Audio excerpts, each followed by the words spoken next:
Bonjour à toutes et à tous, bienvenue pour cette nouvelle émission, l'émission donc numéro 2 sur la vie en collectif. Donc je me présente, Pierrick Thévenon, je suis l'un des porte-parole du collectif Libertad. On accueille une nouvelle fois donc Louis Fouché pour cette nouvelle émission sur la vie en collectif, sur le cadre de sécurité. Je vous rappelle que nous avons effectué donc déjà une première émission sur la raison d'être des collectifs, que vous pouvez retrouver également sur les chaînes de diffusion sur lesquelles est diffusée l'émission actuelle. Et donc, merci Louis Fouché encore d'être présent avec nous, notamment pour parler un petit peu de cette vie en collectif. Si toutefois tu veux te représenter rapidement ou surtout nous faire un point rapidement sur la partie cadre de sécurité, finalement, en collectif, d'une manière globale, ce qui se produit, c'est que c'est un regroupement de personnes qui, pour certains, ne se connaissent pas, qui viennent tous de milieux socio-professionnels différents. On a on va dire une population très hétérogène, et tant mieux. Donc finalement, c'est au fur et à mesure que ces collectifs se construisent, ce qu'on a vécu chez Libertad, ce que vous avez certainement vécu chez Info Covid, c'est comment est-ce qu'on construit en fait finalement notre cadre de sécurité, notre organisation, entre guillemets, finalement avec notre règle du jeu entre nous pour le savoir vivre, puisque de manière globale, nous sommes conscients qu'il va y avoir à un moment donné des accords, des avis divergents sur différentes choses. Donc finalement, comment est-ce qu'on recrée de manière directe ou indirecte cette démocratie interne au collectif via le cadre de sécurité? Ouais, bonjour Pierrick, merci beaucoup de me recevoir. Effectivement, tu l'as dit dans la première émission, puis dans cette série d'émissions, on a l'ambition de parler en fait, de la vie du nous, de la vie du collectif, la vie du groupe. Comment ce qu'on fait pour qu'un groupe aille bien et que il arrive à aller jusqu'au bout de ce qu'il cherche à faire. Et ça va pas de soi, parce que il y a souvent ce qu'on appelle le PFH, le putain de facteur humain, c'est-à-dire l'humain avec ses failles, ses difficultés, qui met le bazar et tout ça. Et faire se rencontrer des individus, il va pas de soi que ça permette de faire un truc génial d'emblée. Ce qui fait qu'il y a beaucoup de gens, ils préféreraient faire tout seul parce que, allez, à plusieurs, en fait, c'est le bordel, on n'y arrive pas, il y en a toujours un qui prend le pouvoir, ou alors on décide rien et tout ça. Mais ça, c'est lié au fait que justement, on nous a désappris à travailler ensemble. On nous a empêchés de coopérer. Toutes nos études ont été faites pour qu'on soit le premier de la classe, pour qu'on passe le concours avant les autres, pour qu'on les écrase, etc. Et donc, on a culturellement intériorisé des enjeux institutionnels qui sont des enjeux de puissance individuelle et narcissique, et pas du tout la capacité à travailler ensemble. Et ça, c'est très important parce que quand des individus se mettent ensemble pour faire un groupe, souvent, il y en a beaucoup qui vont dire non, mais on n'a pas besoin de règles, on s'en fiche, ça va, on fait comme ça. Sauf que quand on dit qu'il n'y a pas de règles, en fait, il y en a. Sauf qu'elles sont implicites. Elles sont implicites, ça veut dire qu'il y a des gens qui vont prendre le pouvoir discrètement, parce que c'est eux qui ont le plus de temps, parce que c'est eux qui maîtrisent le mieux les outils de communication et qui vont appeler tout le monde en loose day, parce que ils vont toujours prendre de vitesse les autres. Et en fait, ça va pas se décider ensemble. Ça va se faire, et puis il n'y aura pas d'unification ou d'unité sur la parole, par exemple, sur la façon de parler. Et ça, on le voit dans les groupes de résistance. Il y a beaucoup de gens qui vont penser qu'ils sont eux-mêmes les porte-parole du collectif. Et ils vont commencer à avoir une parole qui n'est pas maîtrisée. Et ils vont sortir leur colère personnelle, leur peur personnelle, leurs différentes bulles d'interprétation sur ce qui se passe personnel. Et ce ne sera pas le reflet du groupe. Et ils vont, ce faisant, mettre en danger le groupe. Qu'est-ce que je veux dire par là? C'est que s'il y a quelqu'un qui parle en public avec un député et qui commence directement à lui sortir et il ferait partie de Libertad, par exemple, on dit n'importe quoi, hein, ou de Réinfo Covid. Et il dirait aux députés, non mais c'est votre faute, vous votez rien, vous n'êtes même pas là, de toute manière vous êtes des abrutis, vous laissez faire comme ça, vous êtes des irresponsables, on vous fera un procès. Ouais, il y a des chances qu'ils ne créent pas vraiment les conditions d'un dialogue. Donc si le but de Libertad, c'était d'arriver à faire passer des messages scientifiques ou un message social à ses députés, bah, ça va être raté. Et ça veut vraiment dire que il y a besoin de règles du jeu. Pour se souvenir, qu'est-ce qu'on cherche à faire? On cherche à aller buter tout le monde parce qu'on a raison, ou on cherche à être heureux ensemble? Et ça, c'est très important. Parce qu'il y a beaucoup de gens qui vont pas le comprendre. Et ils vont pas réussir à faire partie de quelque chose de plus grand, qui est le nous et le groupe. Et ils vont toujours, eux, et ils vont mettre leur patte. Alors elle est bien, elle est intéressante, leur patte, c'est important d'avoir l'énergie d'un individu. Mais s'ils respectent rien de ce que c'est que nous, en fait, il met en danger nous. Et donc, il y a besoin d'un cadre de sécurité. Ce cadre de sécurité, ce sont les règles du jeu. Un peu comme si vous preniez un Jungle Speed quoi, ou un Monopoly, et puis il y en a un qui va vouloir jouer à la bonne taille, quoi, ou au tarot. Non, ça va pas. Il y a des règles du jeu, quoi. Tu veux jouer avec nous ou tu veux pas jouer avec nous. Et donc ça, il y a besoin de les poser à un moment. Quand vous jouez à un jeu, il y a des règles du jeu. Ce qui est drôle, c'est que tous les outils qu'on utilise actuellement, il n'y a plus de mode d'emploi, il n'y a plus de règles du jeu. Parce que ça devrait être intuitif, instinctif. Vous prenez un iPhone, un iPad, vous n'avez pas de mode d'emploi. C'est fait. Vous ne sachiez pas quelles sont les règles du jeu iPhone. Les règles du jeu qui vous mangent vos datas, qui sont qu'il monétise intégralement votre pensée, qu'il va vous envoyer de la publicité, etc. Non, il faut que ces règles du jeu elles soient explicites, elles soient posées. Et donc, il y a besoin d'un certain nombre d'incontournables dans ce cadre de sécurité. Souvent, il y a une charte relationnelle. C'est quelques valeurs clés, des points de vue, un point de vue éthique un petit peu, sur ce qu'on est en train de vivre ensemble, où on essaye une charte de communication. Alors, je ne sais pas si vous en avez une, Pierrick, mais nous, on en a une. Je la mettrai peut-être en lien de la vidéo pour que les gens puissent voir à quoi ça ressemble. Mais il y en a une dans Réinfo Covid. On essaye de répondre aux mails dans les 3 à 5 jours, voilà, ou de donner des nouvelles ou de dire j'ai pas le temps de répondre. Parfois, on n'y arrive pas, mais voilà, on essaye de pas aller dire que c'est la faute de l'autre, mais de se souvenir de ce que nous, on cherche à faire et d'essayer d'être dans une logique de solution. On essaye, quand on se réunit, d'être en valeur ajoutée, c'est-à-dire on s'en fout là pour la réunion que tu me racontes tout le Covid. Je m'en fous de ta vie en fait. Tu vois, c'est un peu dur à dire comme ça. C'est pas ça que je veux dire. Mais la réunion là, elle est faite pour bosser. Elle n'est pas faite pour raconter sa life sur les 5 assos où on a été. Donc ça, c'est ce qu'on appelle parler en valeur ajoutée, ou pas redire la même chose 40 fois pour pas tourner en rond. On parle au jeu en souveraineté. Je parle pas pour les autres. Je parle pas pour ceux qui sont pas là. Je parle pas pour Macron. Je parle pas pour Véran. On essaie de sortir d'une logique victime, bourreau, sauveur. Là, je vois dans les chats, les discussions, il y a beaucoup de victime, bourreau, sauveur. C'est ce qu'on appelle le triangle de Karpman. On y reviendra dans une des capsules qu'on fera autour de la gouvernance. Mais ça, c'est vraiment un point clé. C'est sortir d'être une victime. C'est pas la faute de Macron et de Véran. C'est nous qui décidons de notre destin. Point barre. Si vous admettez que c'est votre bourreau, vous admettez que vous êtes une victime. Et ça veut dire que vous espérez un sauveur.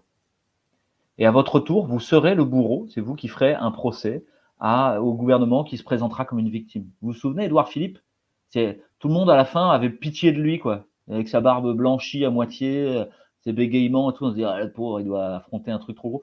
En fait, on était dans un syndrome de Stockholm. C'était le bourreau et il est devenu la victime. Et on est comme, vous savez, ces gens pris en otage qui se mettent à avoir pitié, entre guillemets, de leur preneur d'otage. En fait, il faut sortir de cette relation-là. C'est vous qui décidez de votre destin.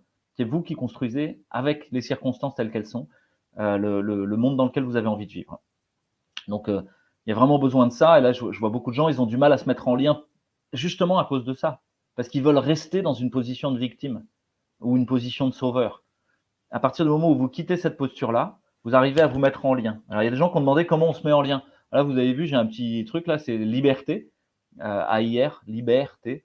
C'est toute une initiative pour essayer de se reconnaître. Il y a d'autres gens qui ont dit, on met juste une croix sur nos masques. Et déjà là, dans la rue, rien que ça, on va rencontrer des gens avec qui on est d'accord, juste en mettant une croix sur son masque. Et puis, ces gens, on se rencontre et on se dit, si on se voyait, qu'est-ce qu'on veut chercher à faire ensemble? On pose la raison d'être. Et puis, une fois qu'on a posé la raison d'être, on veut défendre on veut aider les soignants, je parle pour ma paroisse là, on veut aider les soignants qui n'ont plus de boulot. On veut leur trouver des sous et leur permettre de survivre.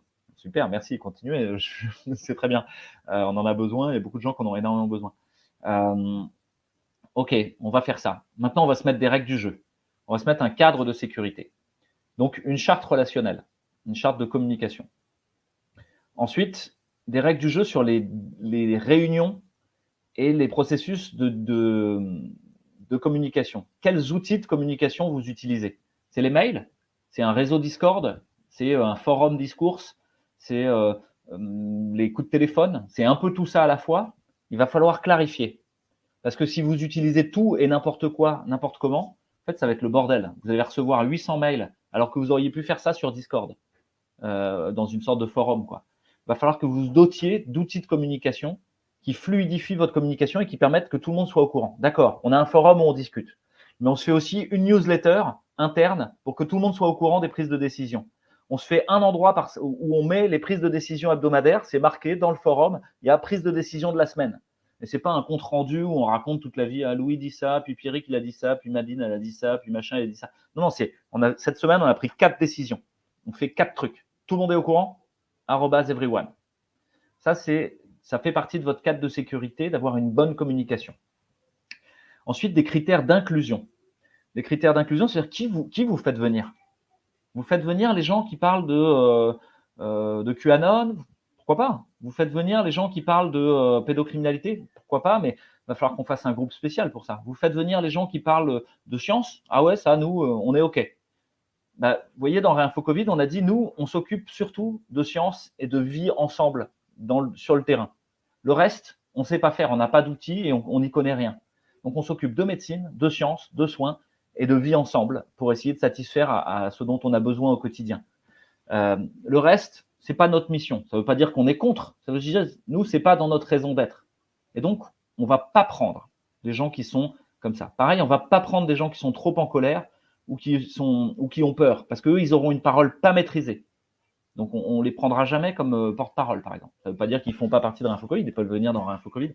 Mais par contre, on va essayer de faire quelque chose pour que dans le processus d'entrée, le processus d'inclusion, les gens, ils arrivent progressivement et justement, ils puissent purger leur peur, purger leur colère pour pouvoir enfin être efficaces. Donc, processus d'inclusion, processus d'exclusion aussi, faire sortir quelqu'un qui met en danger le collectif. Et ça, c'est pas facile souvent. Processus de non-inclusion, de dire non, ça, tu rentres pas, quoi, parce que au fond, t'es pas raccord avec ce qu'on cherche à faire. Ça paraît dur comme ça, de dire on ne prend pas tout le monde, on n'est pas dans l'accueil inconditionnel. Mais je crois que c'est vraiment nécessaire à ce que l'organisation aille jusqu'au bout. Et ça ne veut pas dire qu'on n'aime pas les gens, ça veut juste dire là, dans ce qu'on cherche à faire, là tout de suite, tu ne nous aides pas. Peut-être que tu peux te mettre ailleurs pour nous aider, mais là tout de suite, tu ne nous aides pas. Et puis une charte de communication, ça va, et puis des outils de communication. C'est à peu près clair pour toi, Pierrick? Tu as des questions sur ces points? Oui, totalement. C'est très intéressant en tout cas. Finalement, en fait, ça me fait penser un petit peu. On est en train de réécrire, et c'est vrai que ce qu'on en demande, si on rapporte ça d'un point de vue entre guillemets politique, même si je suis totalement un partisan, ça nous ramène en fait à écrire à notre échelle notre propre constitution interne, propre au collectif, en fait, nos règles du jeu.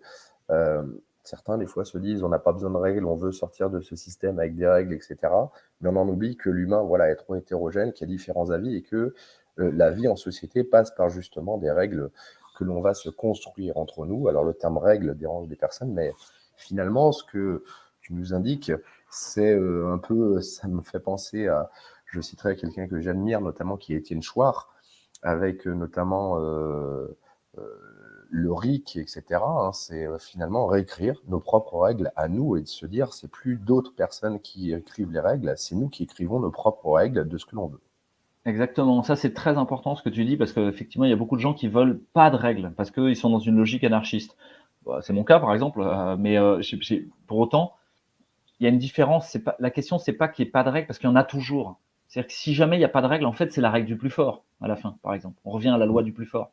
Donc il y a besoin de règles, mais il faut qu'elles soient un commun. Un commun c'est quoi? En fait c'est un bien commun pour lequel on s'est donné des règles du jeu nous-mêmes. Et tu as raison de citer Étienne Schwartz, que tout le travail constituant, c'est ça. C'est de se donner des règles du jeu qu'on est capable de modifier nous-mêmes, sur lesquelles on a des rétroactions. Donc effectivement, on peut considérer que le cadre de sécurité, c'est un peu comme la constitution du groupe. C'est comment se prémunir des abus, comment se prémunir des gredins, pour Étienne, mais pour d'autres aussi, c'est-à-dire éviter qu'il y en ait un qui soit le pervers narcissique qui prenne toute la place. Et voilà. Donc dans ces règles du jeu, il y a aussi comment on décide. Mais ça, on y reviendra dans une autre émission. Je vous mets ici une petite slide. Elle va peut-être être pas très lisible, mais c'est les clés de la gouvernance partagée. C'est de quoi vous aurez besoin pour que votre groupe il aille pas trop mal. Alors, vous pouvez mettre des noms un peu différents, vous pouvez l'inventer différemment, mais vous voyez qu'en haut, il y a marqué co-construire un cadre de sécurité. C'est-à-dire que vous devez le faire ensemble. Et il ne faut pas que ce soit une usine à gaz. Vous n'avez pas besoin de 50 000 règles hyper détaillées. Vous avez besoin d'un processus d'entrée, d'un processus de sortie, d'un processus d'exclusion, d'un cadre relationnel, d'un processus de gestion de conflits et des tensions. ça c'est très important, ce dernier point, j'en ai pas parlé avant, c'est l'idée que vous allez avoir des conflits, vous allez avoir des tensions. Est-ce que ça va tout foutre en l'air? Est-ce que vous allez voir s'effondrer le collectif au passage, tout le monde va partir fâché, etc. Ou est-ce que vous êtes capable de dire ces tensions, ces conflits, en fait, elles sont une chance. Elles vont nous aider à mieux définir la raison d'être. Elles vont nous aider à repréciser le cadre de sécurité. Elles vont nous aider à mieux repréciser les actions opérationnelles qu'on cherche à faire. Et grâce au conflit, en fait, on avance. C'est un moteur, c'est une énergie puissante de transformation, le conflit. Et c'est exactement ce qu'on est en train de vivre pour notre société. On est en conflit. Et c'est un moteur extrêmement puissant de transformation. Parce que ça frotte hyper fort. Et comme quand vous faites frotter deux trucs ensemble, ça chauffe. Et au bout d'un moment, il y a même une étincelle. Et c'est exactement ça le conflit. Donc si vous arrivez à considérer comme ça le conflit dans votre collectif, vous allez en faire une force et pas un handicap. Alors, ça fait 16 minutes, peut-être on est un petit peu au bout sur le cadre relationnel. Je vais vous passer encore une vidéo qui cette fois est de Lydia de l'Université du Nou. Encore une fois, je le redis, je l'avais déjà dit dans la première vidéo, mais je publie cette vidéo parce qu'elle est en licence CC by SA, c'est-à-dire qu'elle est en licence libre et qu'on a le droit de la réutiliser, mais on se doit d'une part de ne pas gagner de l'argent avec, bon, c'est le cas, on ne gagne pas d'argent avec, et puis de citer les auteurs. Donc là, je cite les auteurs, c'est l'Université du Nou et l'Université des Colibris, qui avaient fait ensemble tout un parcours pédagogique sur la gouvernance partagée pour les collectifs. Et Lydia, elle est cofondatrice avec Laurent Van Diswitsen de l'Université du Nou, et elle n'a pas du tout un pied dans Réinfo Covid ni rien. Voilà, donc je ne veux pas les mettre en danger ni rien. Il n'y a pas d'affiliation ni quoi que ce soit. Juste, je me contente de réutiliser des contenus qu'ils ont donnés pour le plus grand bien des collectifs. Donc je le fais passer. Super, vous merci. êtes prêts? Et puis on se retrouve la prochaine fois. Je vous laisse. C'est ça. À l'issue de la vidéo, juste pour rappeler pour nos auditeurs, donc à l'issue de la vidéo, on coupera également donc la diffusion. Donc on dit au revoir. On vous retrouve ensuite pour le live numéro 3, toujours dans la vie des collectifs, où nous aborderons cette fois donc les outils de communication. En tout cas, merci à vous. À très bientôt. Et donc, on clôture à l'issue de la diffusion. Au revoir tout le monde. Vous pouvez retrouver simplement nos règles du jeu de Réinfo Covid qui peuvent servir de base de travail parce qu'on a justement nous posé un cadre de sécurité, on ne l'a pas appelé comme ça, mais c'est quasiment la même chose. Et donc, vous allez pouvoir les retrouver pour essayer de vous y référer et créer vous-même votre cadre de sécurité. Vous allez voir que c'est un jeu plutôt intéressant et que c'est très sympa de le faire. Voilà. Je vous lance la vidéo. Et on mettra dans les liens en dessous le cadre de sécurité. Merci. Au revoir tout le monde. Fonctionner en gouvernance partagée, quelles que soient les modalités choisies, nous invite à un engagement particulier. Nous investir pleinement dans cette démarche et dans le projet nous demande en général de la confiance dans ce chemin peu balisé. Ainsi, pour faciliter la construction de cette confiance, permettre à chacun de s'exprimer et de développer son potentiel, nous avons besoin d'un minimum de sécurité. Poser notre conscience et des mots sur ce dont chacun, chacune a besoin pour se sentir en sécurité permet la co-construction de ce cadre. C'est un outil qui fait appel à la responsabilité de chacun, de chacune. Il n'y a pas de cadre de sécurité type et applicable à toute situation. Ce qui est écrit ci-dessous repose uniquement sur l'expérience de l'Université du Nou et ce n'est qu'un point de vue sur le sujet, non une vérité. Le cadre de sécurité peut être additionnel à tout règlement intérieur déjà existant. Il est constitué des règles minimales communes auxquelles chacun, chacune sera engagé afin de satisfaire notre besoin de limites claires dans lesquelles nous pouvons vivre une pleine liberté de croissance individuelle et collective. Le cadre de sécurité est idéalement co-construit. Il nécessite souvent de mêler des aspects relationnels, juridiques, financiers. C'est donc un travail complexe. Il constitue en soi un exercice de groupe très intéressant pour oser aborder des sujets délicats et quelque part créer du nous. Attention, vouloir tout circonscrire au départ serait de notre point de vue une erreur. Il s'agit ici de poser des règles qui évolueront nécessairement avec la vie et l'histoire du projet. Toutefois, un cadre de sécurité ne garantit pas un fonctionnement sans faille et sans problème. Il ne régule pas systématiquement les comportements humains au sein du groupe. Les règles et les limites posées n'évitent pas la transgression volontaire ou involontaire. Il n'a pas pour vocation d'éviter le conflit et de gommer nos divergences. Par contre, il permet d'avoir un document où nous pouvons faire débattre et statuer ensemble sur une transgression ou une évolution souhaitable. Il permet davantage d'oser aborder et traverser les zones de conflit avec plus de sérénité et de confort plutôt que de les éviter. Un groupe, pour évoluer et rester créatif et vivant, a besoin de ces conflits comme énergie de mouvement. Voici une suggestion d'éléments constitutifs d'un cadre de sécurité, dans l'esprit d'une gouvernance partagée. Il est tout d'abord co-construit par les membres fondateurs ou les premiers participants du groupe. Il est validé par tous et par chaque nouvelle personne intégrant l'organisation. Il est à revisiter régulièrement, peut-être une fois tous les 2 ans ou tous les 3 ans, ou sur simple sollicitation d'un membre.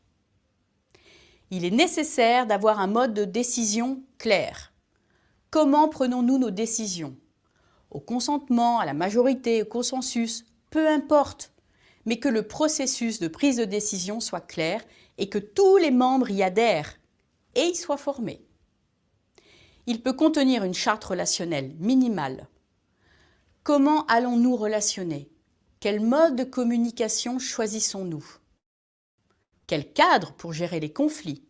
Quel processus de médiation? Il peut aussi avoir un processus d'intégration.